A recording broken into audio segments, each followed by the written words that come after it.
With me today is Neil Ridell, my co-host, and this is Chris Sass. Neil, this is going to be an amazing episode. Yeah, this one's going to be one of the ones where I think we're going to have a lot of questions to ask because it's an area that I'm quite unfamiliar with. But clearly, as we explore what electric vehicles are doing, as we transition mobility to lower forms of carbon, what we're suddenly realizing is that batteries are fundamentally important to that. And in those batteries, they're stacked up with a range of different metals. So we're going to be talking a little bit about those metals, where do they come from, how do we get them? We're going to take you on a little bit of an adventure, a Jules Verne style adventure, to discover where we're getting some of these metals from. Well, I am just looking forward to it. You know, we said we're going to cover all things EV, and this is getting really down into the bits and bytes of what an EV is, but it also talks about the politics and the resources and all the things that we're going to need to have the kind of scale that we've talked about in the previous episodes and continue to talk about. So, would I suggest rather than you and I going on and on, let's invite Gerard Barron to the program. Gerard, welcome to the program. It's a real pleasure to be with you today. Well, I'm excited to have you here. You can hear Neil's got huge expectations for this show. Why don't we start with what's the problem statement that you're looking to solve, or what are you working on? Well, everyone accepts the fact that we need to decarbonize, right? That the biggest threat to our planet is global warming. And we've decided that using hydrocarbons is a bad thing, right? So we need to transition away. We've realized that it's not as easy as clicking your finger and just, moving away from fossil fuels. However, what we haven't done a lot of thinking about is if we're going to transition away from hydrocarbons to electric vehicles as just one example, then that's going to require billions of tons of more metals. And, question is, where are they going to come from? Because we've also realized in the last years that when it comes to battery metals, China is OPEC. They're not a member, they are OPEC. They dominate the battery material supply chain.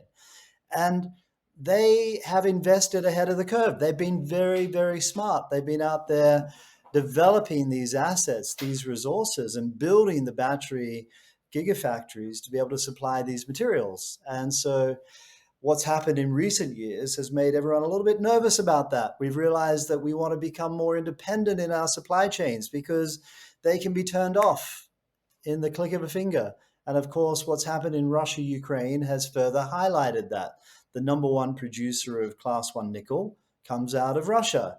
And so security of supply, the geopolitics around who controls those metals is one of the important things. And I don't know which one's more important. Is it the security of supply or is it the environmental impact of where those metals are coming from? And I know at the metals company, it's the environmental impact that really got this company and this opportunity started. Because if I think about what we're focused on, which is polymetallic nodules, like the one I hold in my hand, these happen to contain nickel, copper, cobalt, and manganese, and they form through a very slow precipitation process out of the metals that are in our seawater and in the sediment upon which they sit.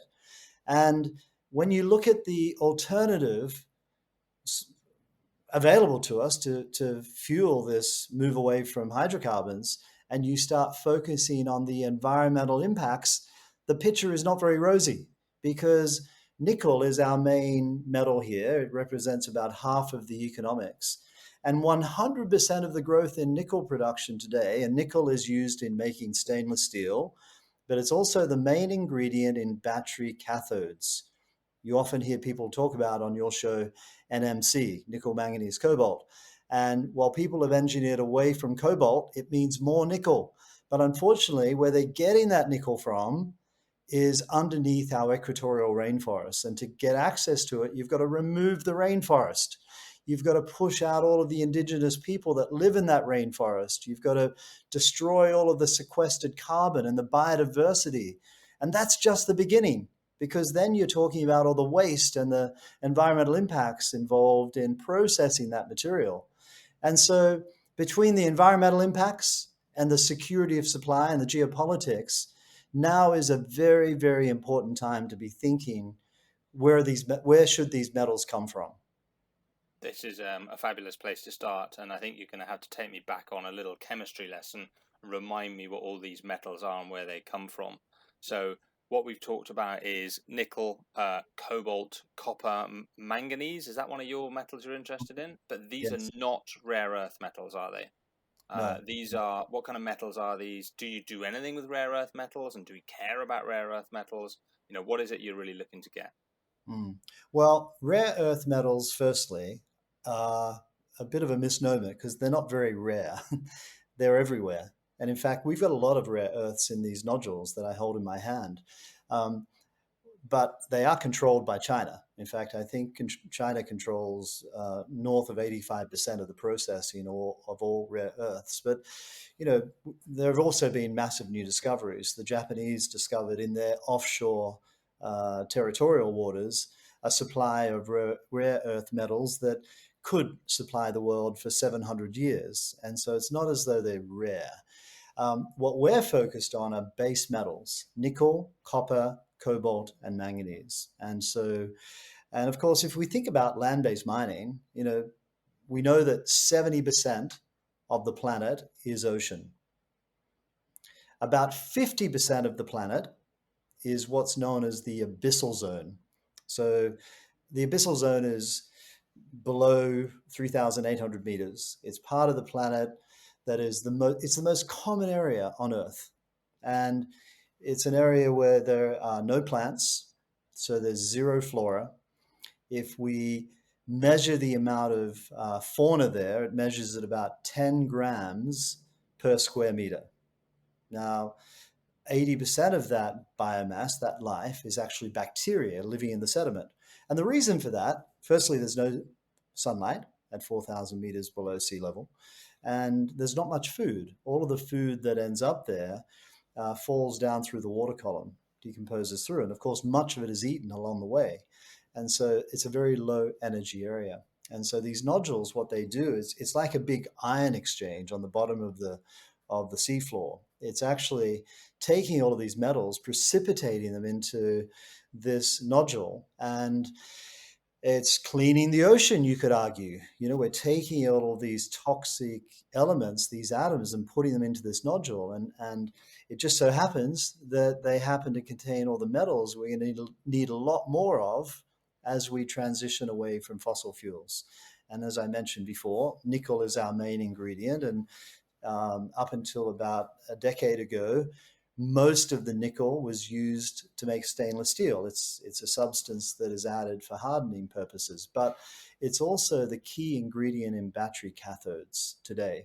And so we're going to need a lot more of it. And if you listen to the International Energy Agency as one authority on this topic, they estimate that mining in general is going to have to increase up to 500% per annum by 2040. So it's a really big dilemma for us. It's like, where should these metals come from, and where should they come from with the lightest planetary and human impact?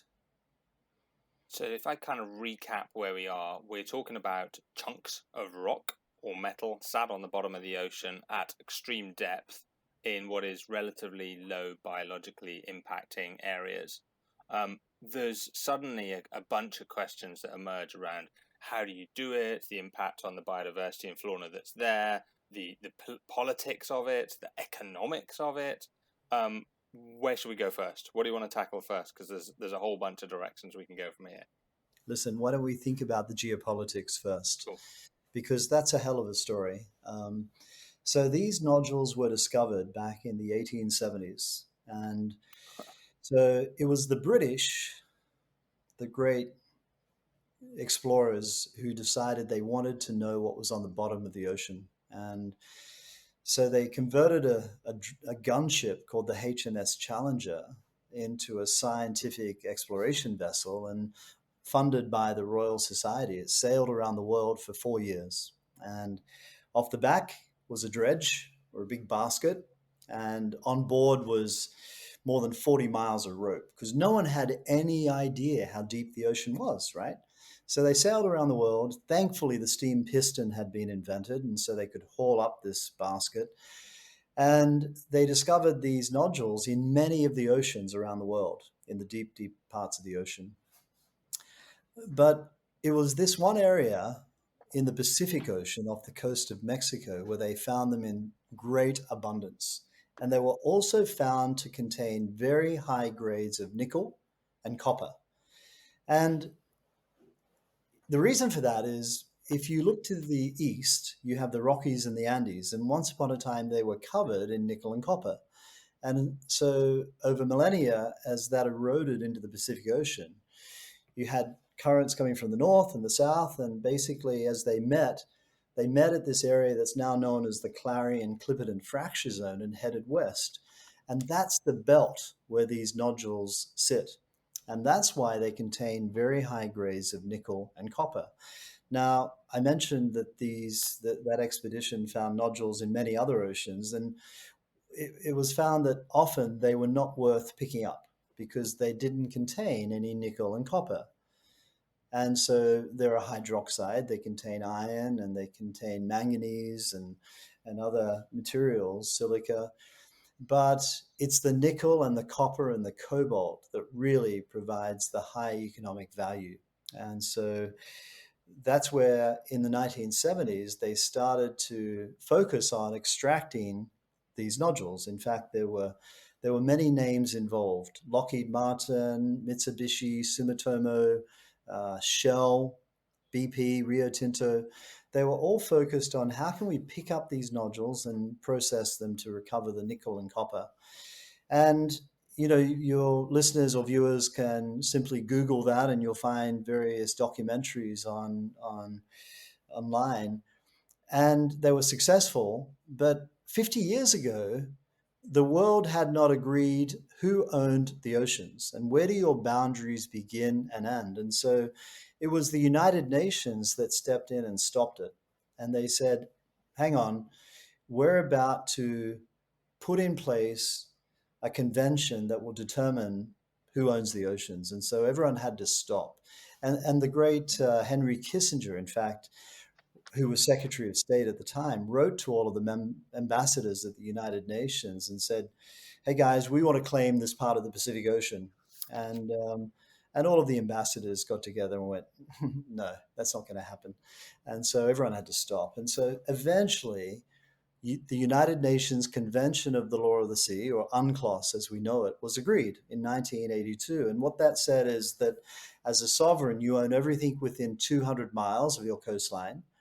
You have an economic right to everything within 200 miles. So just a correction. I think I misspoke there. What UNCLOS said is that as a nation, you own everything within 12 miles of your coastline. You have an economic right to everything within 200 miles, but beyond that, it's owned by everyone. It's deemed the common heritage of humankind. And they set up a group called the International Seabed Authority who would govern this area.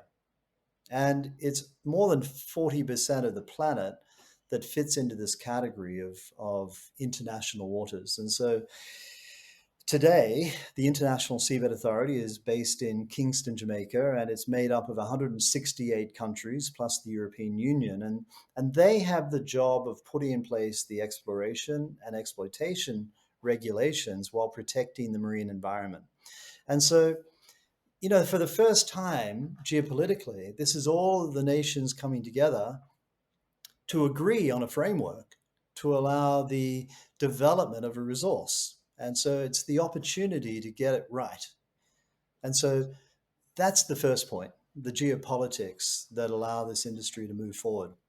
Now, the International Seabed Authority was set up in 1994.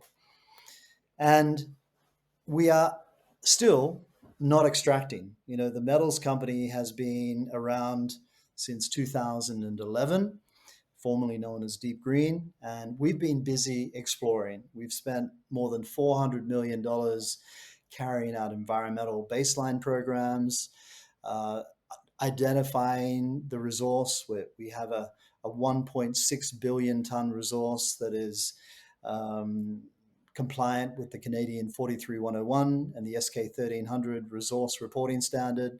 And last year we spent 6 months at sea with our collector system, which was a end-to-end pilot program to show how we would collect. And we had another boat in the water filled with between 80 and 90 people, many of them scientists, who were observing the impacts, observing the area before we started, during the collection process, and then staying behind afterwards to study the area once it had been impacted. So we're on the brink of this industry being open for business and an alternative supply to land-based resources being available. So one thing that comes to mind, I live down here in the DC area. We got the Chesapeake Bay here, and we're a big oyster area where Yep. oysters are pretty prevalent. And one of the things the oysters do is they clean the bay. So the way you describe this is you said that these modules or nodules are made of, metals and things that kind of either settle down or getting filtered out. Mm. So in scale, if we start taking a billion cubic yards, or I couldn't remember the metric you gave, or some large scale, how does that impact? Are they filtering the water? So is the Pacific going to change if we suddenly pull out large amounts of filtering? Well, keep in mind, the process doesn't stop. So this nodule in my hand is around 3 million years old, and and I think one of the many benefits of this resource is where it's located. And so, we're like 1,000 miles off the coast of Mexico, and the advantage with that is that it's a long way for any settlement, for many people. And of course, one of the big focuses for us has been how big will the impact area be? And, people have worried that if we're going to go down there and stir up the seafloor with our robots, we'll generate some sediment dust or plume as it's known. And the question is, how far will that sediment travel? And some of our opponents have suggested that sediment might travel for hundreds or thousands of miles. And now, of course, what we've always said is we've known that not to be the case, but we've said, can we just carry out the environmental work program to establish science upon which we can make evidence-based decisions? And last year, our collector test was an important part of that. Last year, MIT published 3 very important peer-reviewed papers based on some in-field work that they had done with another contractor. And what they found was that as the robots moved along the seafloor, the sediment only rises around 2 meters. Keeping in mind we're 4,000 meters below sea level here. The sediment only rose 2 meters, and up to 98% of it settled in the same area. And so what happens is it creates a really dense cloud. The particles flocculate together, they become heavier, so they rise and they just sink.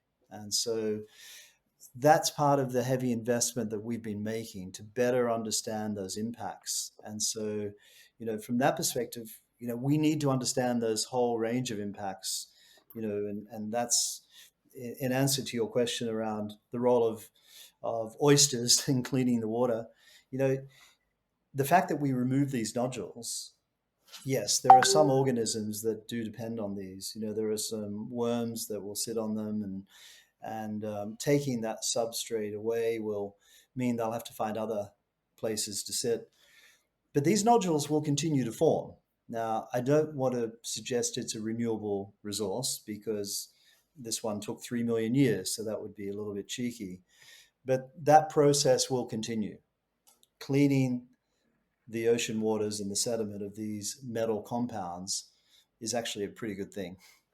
Okay, so you've extracted them. There's some robots that go down. They're 4 miles deep or some incredibly deep. So one of the things that I look at too when we start talking renewables or batteries and things is how much energy is it going to take to get these things up to the surface and turn them into the nickel that we need to make the parts that go into my EV or whatever I'm going to use them for. Mm. Well, we've done a lot of work on that. And the way you have to look at it is through a full life cycle analysis. And, we've funded many of these independent pieces of work, that most recently by a group called Benchmark Mineral Intelligence, who carried out a life cycle analysis of what will be the impacts of our first development area through a range of lenses: CO2 emissions, impact on sequestered carbon, impact on biodiversity, impact on fresh water systems, how much water we use. And no matter which metric you look at, we can dramatically compress those impacts compared to all of the land-based alternatives. And so, from that perspective, it's a clear winner. In fact, when we just talk about CO2 emissions, you can generate the materials for an NMC battery cathode with 90% less CO2 emissions compared to using land-based alternatives. 90%. Plus, when we move them to shore and process them, we generate zero tailings and zero waste. Now, just keep that in mind for a moment, because last year, the mining industry generated more than 190 billion tons of waste. Now, municipal waste globally was 2 billion tons, and we generate zero. So 100% of the mass of this nodule in my hand, we turn into saleable product. So there's many, many advantages. So Chris just asked an interesting question. I'm based in the UK. I'm British. We discovered it. It's my metal. Give it back. Chris is based in the US, which is pretty close to Mexico. So he wants it because he's got lots of electric cars to build. Whose is this? Where are you on that licensing program? Or is it Jamaican? Because actually they're in charge of the Seabed Authority. What's the story? How do you get a license for this, this process you're running? Well, the good news is that it's everyone's. It's deemed the common heritage of humankind. And that's what UNCLOS determined when they presented and everyone signed the agreement in 1982. And of course, the question is, how does the metals company have a license? Well, so what they drafted UNCLOS to allow for was for developing countries to participate in the development of this resource, because normally it's the wealthy nations who are able to go and afford to develop these economic opportunities. And so to be able to lay claim to an area of the high seas, or the area as it's known, you have to be a signatory to UNCLOS and a member country of the International Seabed Authority.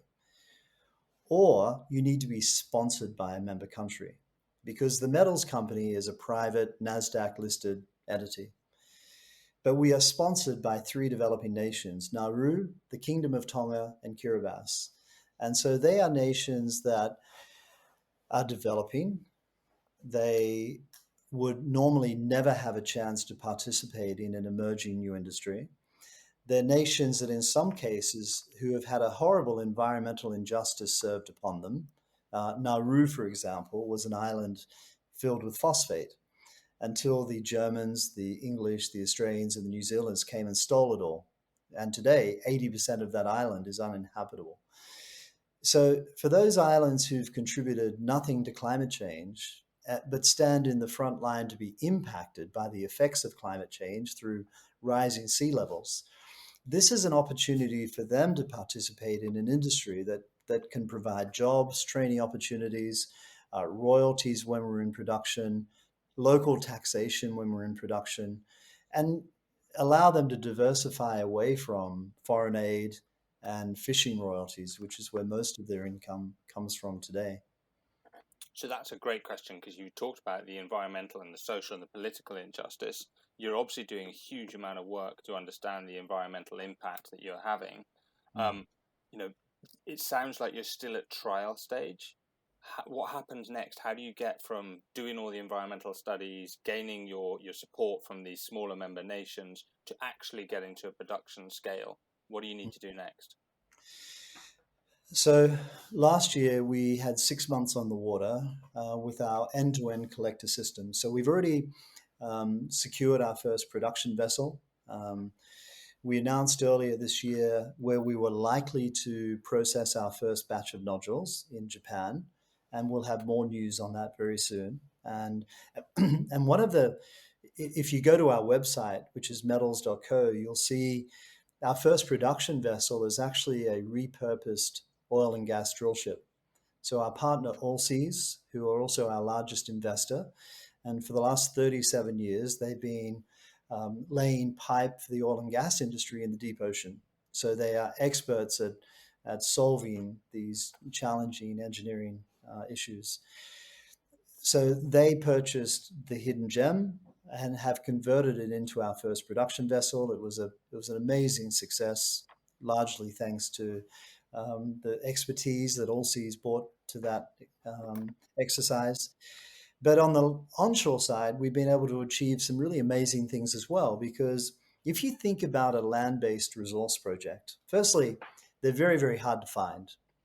Secondly, they're even harder to permit. And if you look at North America, whether it's Pebble or Twin Metals or Resolute, no one wants a mine in the backyard, their own backyard.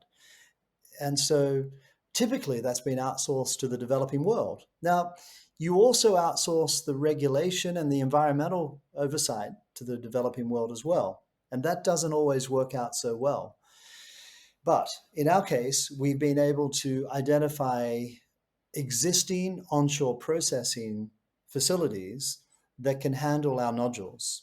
And today, those processing plants are taking a direct feed of nickel laterite. Now, of course, to get the nickel laterite, you've got to remove the rainforest. And so there's a win-win here that we can slow down that by replacing that feedstock with our polymetallic nodules. So that's a really important point that I don't think we've communicated effectively enough to date.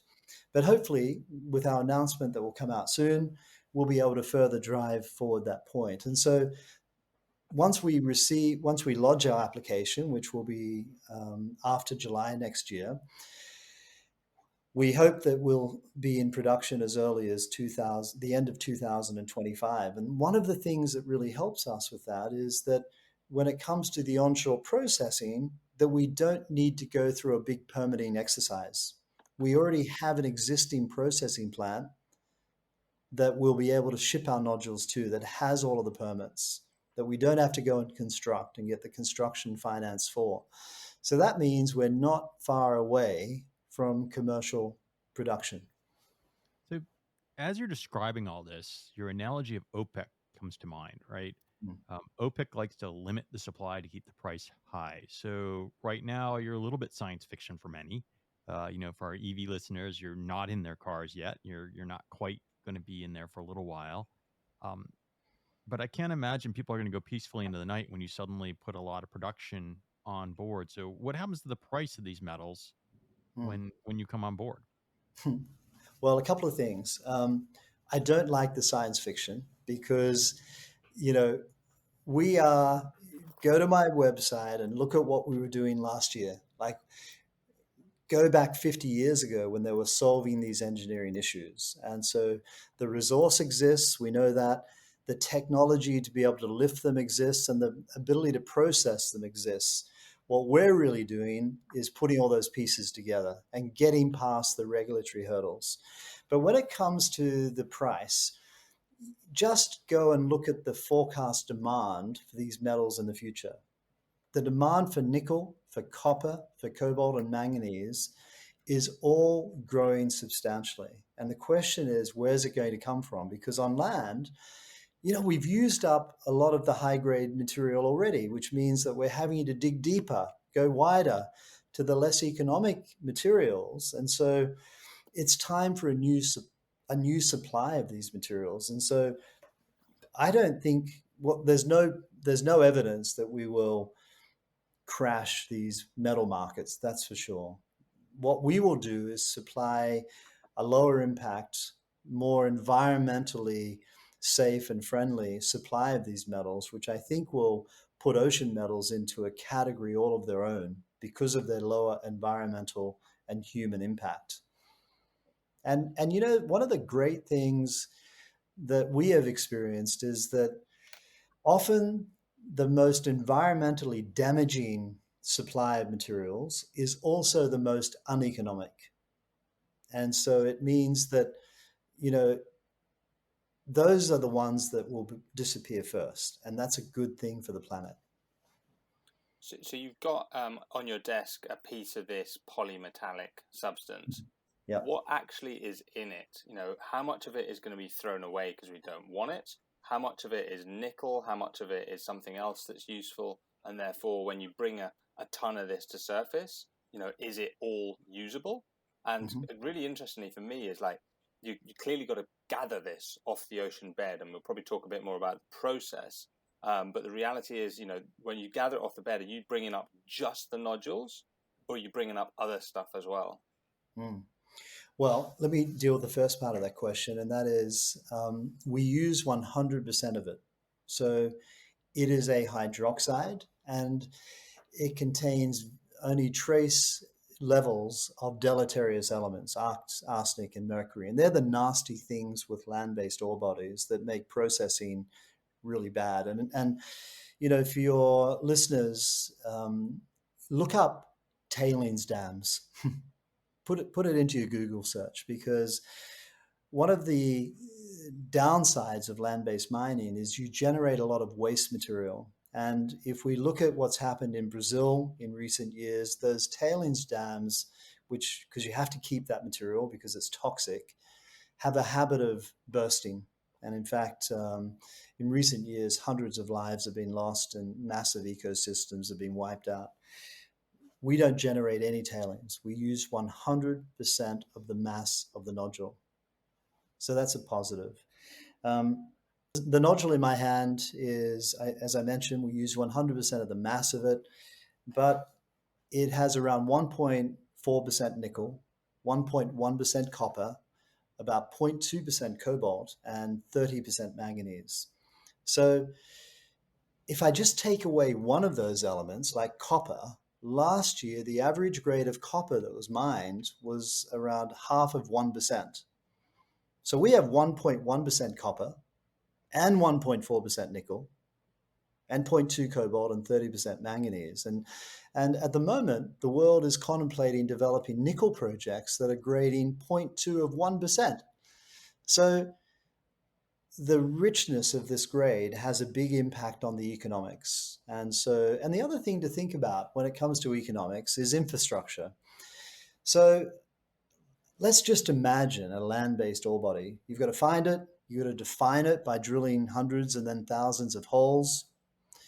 Then you have to put an application in to after having spent years and years of environmental research. And then finally, if you're lucky enough to get a permit, you've then got to go and build a heap of infrastructure. You've got to build roads and rail and deep water ports and power supply and villages for people to live in. Because you also have to process the material where you find it, mainly because of the low grade of it. On land, you're talking about, as I mentioned, 0.5 of 1% copper. That means more than 99% of the rest of the material is waste. You've got to leave it behind. Whereas we have none of those issues. We convert our production vessel, we sail it on out there, it can be in production in 7 days.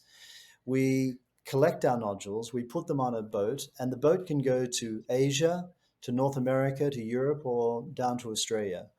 And we'll only choose a processing plant that is, or in the early days, that's already existing.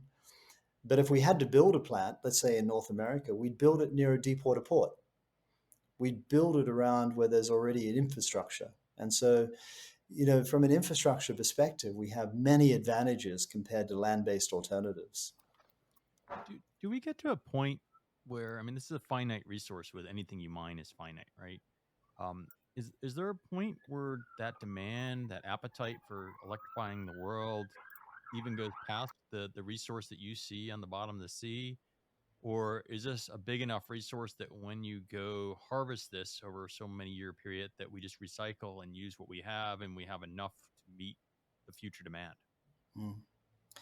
Look, great question, Chris. And it's, if you go back to our purpose at the Metals Company, which we published maybe 6 years ago on our website, the first was, where should these metals come from with the lightest planetary and human touch? The second stage was as we envisaged moving away from extractive industries, because we do believe that extractive industries will slow down and eventually stop. the second stage was to make sure that every single atom we put into the system stayed there, is recycled. And then finally, when we stop extracting, to make sure that our onshore processing plants can be used to recycle other materials.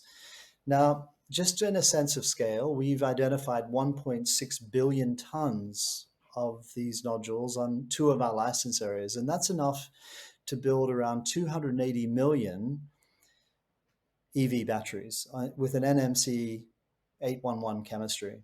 So it's a very large resource. It's enough nodules to electrify the entire USA light passenger fleet. So it's big. But there's no doubt about it. We think in 40, 50, 60 years' time, we won't be collecting nodules. We'll be in a different business. So you talk about collecting nodules. Being an engineer, I'm super interested in what that actually involves. I did have a sneaky peek at your website earlier, and I can see there's a robot involved, and you've mentioned it. Can you talk us through the process of, you send this ship out, it takes 7 days or whatever it is to get it out there. You're basically 1,000 kilometers off the coast of Mexico. You've got 4,000 meters of water beneath you. What happens next? Yeah, so we drop down our robot, we connect it to a riser and an umbilical, and that boat stays out there permanently. And so, I often use the analogy of golf balls on a driving range, and our job is to go and pick them up. And so what our robot does is it fires a jet of water horizontally towards the robot and creates an inverse pressure. And as the collector head moves away, it lifts the nodule. And so we don't go down there and dig or tunnel because the nodules lie on the seafloor. They're there for us to see. And so what we do is we move over them and lift them. And then our robot separates out the sediment. And then we put the nodules into the air riser, which is then pumped up to the production vessel.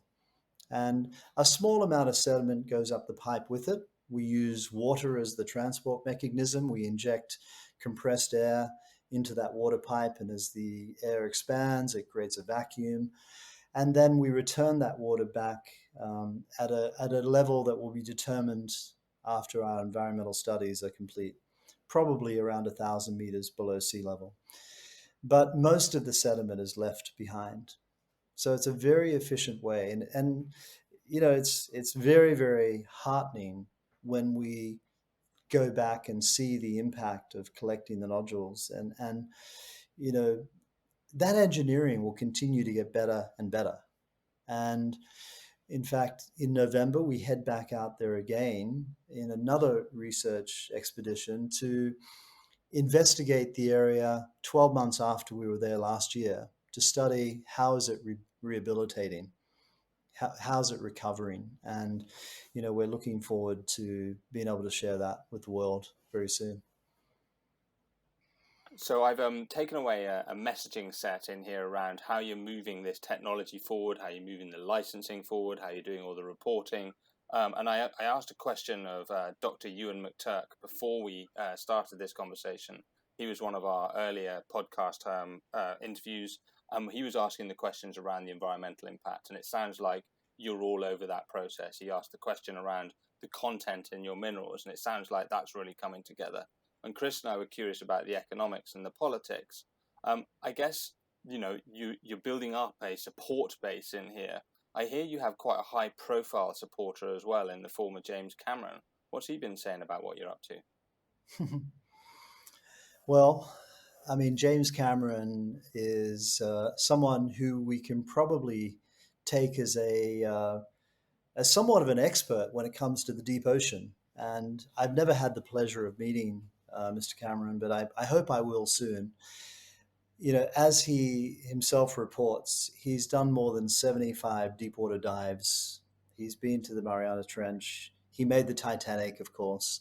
And I was very pleased to see in an interview that he made with The Guardian, who aren't my favorite publication, where he was asked about deep sea metals, and he said, well, I can tell you I've been there a lot, 75 dives, and I can tell you what's down there, miles and miles and miles of clay.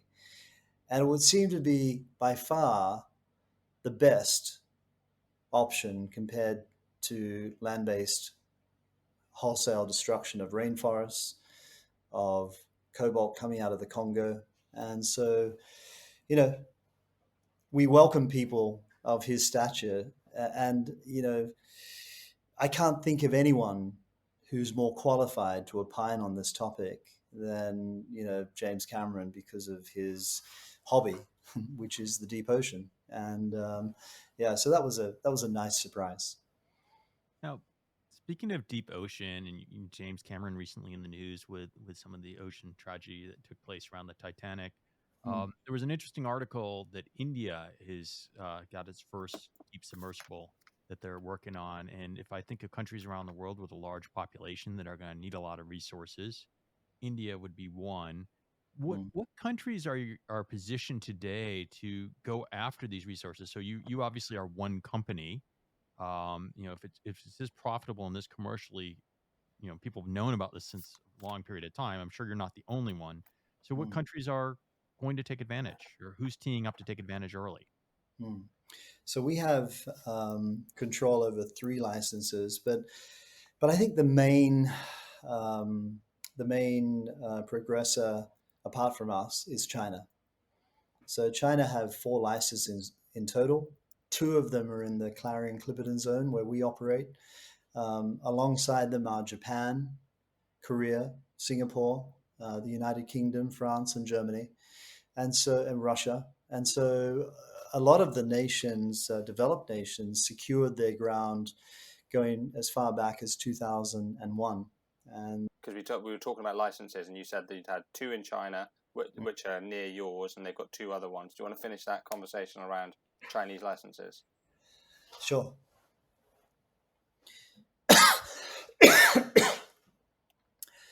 So the metals company control 3 license areas, but I guess the next most active player is China, and they have 4 licenses in total. 2 of them are in the Clarion-Clipperton zone where we operate, but also Japan, Korea, Singapore, the United Kingdom, France, Germany, Russia are also there.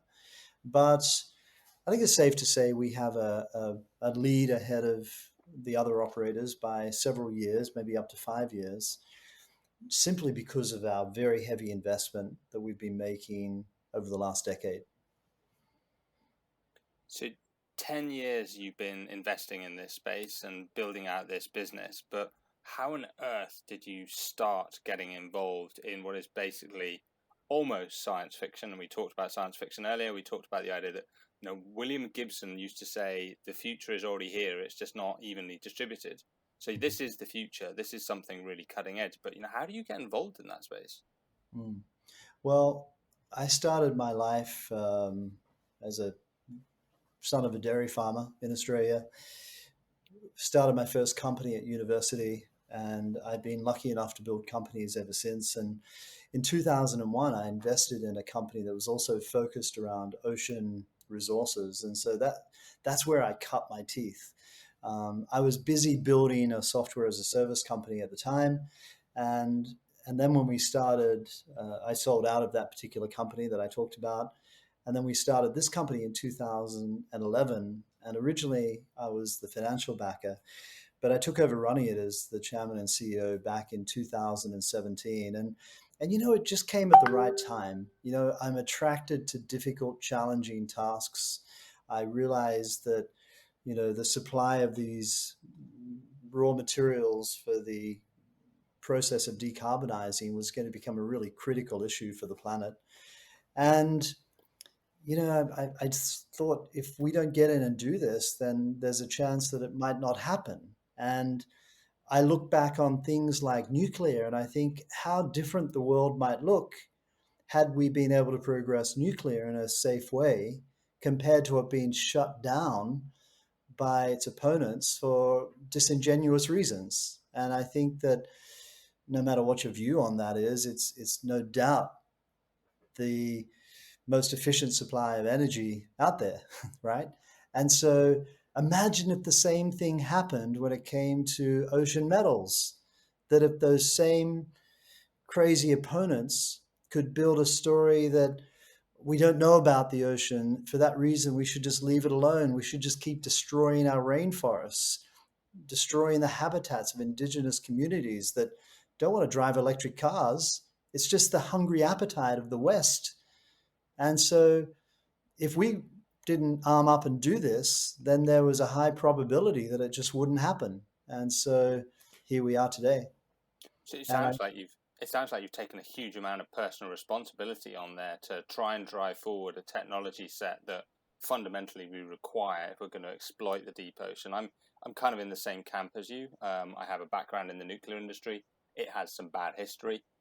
Realistically, deep ocean mining is at the forefront of science and technology, so we need to do it sensibly and safely. So hearing you talk about the level of analysis and research you're doing as you understand what the implications are of picking up this material off the bottom of the ocean.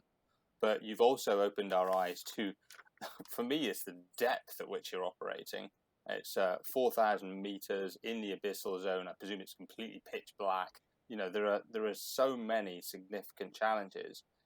From a personal perspective, what is your biggest challenge you think you've overcome? What are some of the lessons you've learned as you've been exploring and building this business? Well, I'd say the biggest challenge has always been the provision of capital. That just keeping the business funded has always been something that has required much more of my attention than I imagined it would.